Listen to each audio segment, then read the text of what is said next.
Just like everyone to close their eyes and remember your best memory in our ocean, just for a second.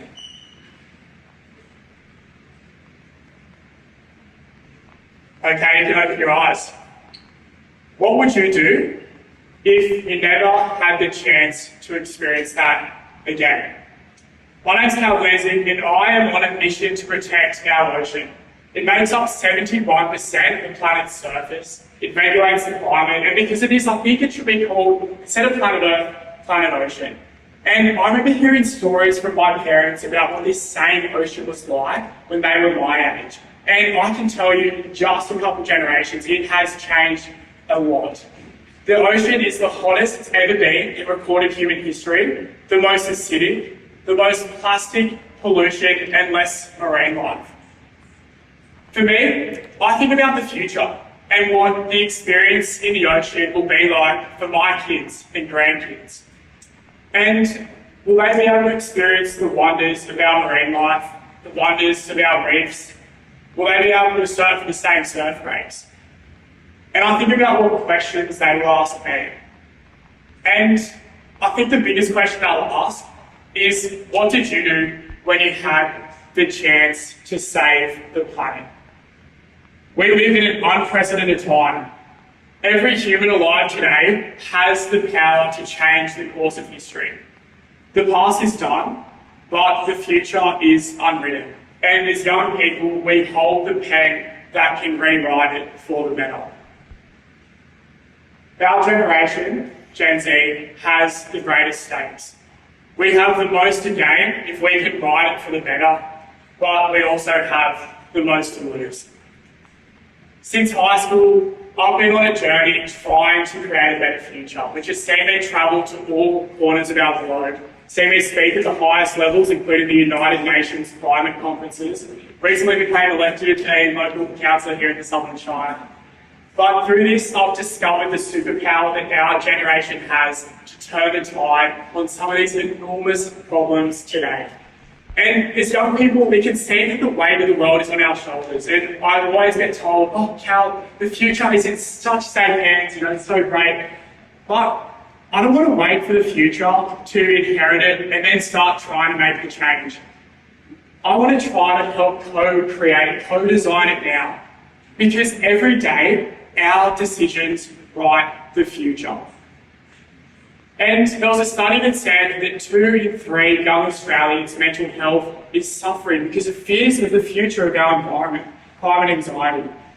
And that's fair enough, it's a very scary thing, but a lot of us young people, when we think about the future, we have these dystopian thoughts, we have nihilism, what can I do, what's the point? And I was there before. Does anyone feel like that actually, when they think about the future? Anyone here? Most people here. And when I think about the future, I think that hope lies in action. And through my travels, I've discovered 3 key lessons about how, as young people, we can rewrite the future for the better. And the first is to remove the imaginary glass ceiling. So when I was in high school in Year 10, I remember vividly in Year 10 science watching An Inconvenient Truth and learning about climate change. And I just remember being so concerned about the challenges that the planet is facing. But I was thinking, okay, what can I do as an individual? What can I do to try to make a difference to solve this? So I thought, okay, if we got solar panels installed in our high school, we'd be able to, turn things around, reduce our emissions, focus on what's in our control. And so I wrote a proposal to the deputy principal. I said, hey, it'd be great to get solar panels, and didn't hear anything back.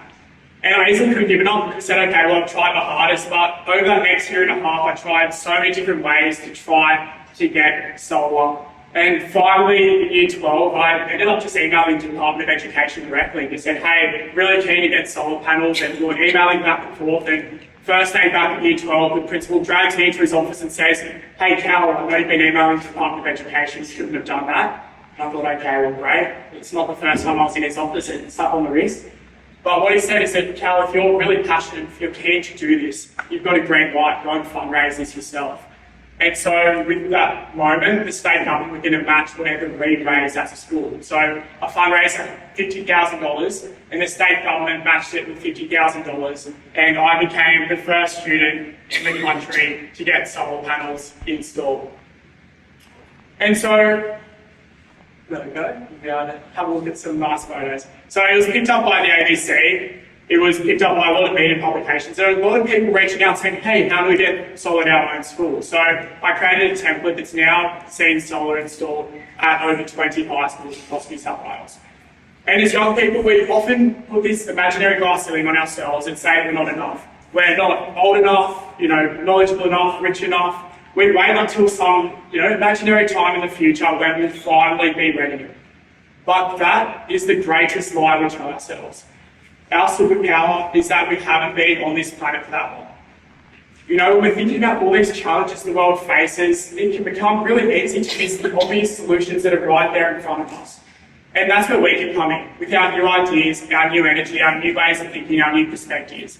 And so that's the first I said. As soon as we remove that imaginary glass ceiling, as young people that say we're not good enough, then we can really start to create amazing change. And the second lesson is collaboration. So with my water polo, I was in the Australian junior water polo team, and in the Cronulla Sharks, we trained down in our local bay here. And there was one training session that there was so much plastic. So as we were swimming, as we were passing the ball, there was rubbish and wrappers getting all over us. And the coach actually said, all right, train's over, get out. And I just remember being so disgusted and just thinking, okay, well, what can I do to actually help with this? How can I clean my local bay? And so doing a bit of research, trying to work out, all right, what can I do? All the rubbish is coming from the business community, from the things that we're purchasing, all the takeaway food, plastic straws. So I thought, okay, well, if I can collaborate and work with the business community, then we can actually make that change. So I went to the Cronulla Chamber of Commerce here and said, hey, can we create plastic-free Cronulla? So co-founded Plastic-Free Cronulla with them to work with the business community to remove and reduce our plastic usage. So over the coming years, the largest venue we worked with was the Cronulla RSL. They were using 120,000 plastic straws every year, right down to school canteen tuck shops. So we built up a movement that worked with all levels of government, so the Prime Minister at the time, state government, local council, just really changed the culture when it comes to plastic. And if you hate paper straws, you can thank me, because we ended up getting plastic straws, plastic cutlery, a bunch of other items banned in the state of New South Wales. And look, it's easy to scorn other generations and blame them for the current state of the world. But with all of my projects, I've found the importance to work with people from all generations, because we can learn from them, we can get that expertise, that mentorship, we can find community and make amazing change together. And the third and most important lesson is to change your world.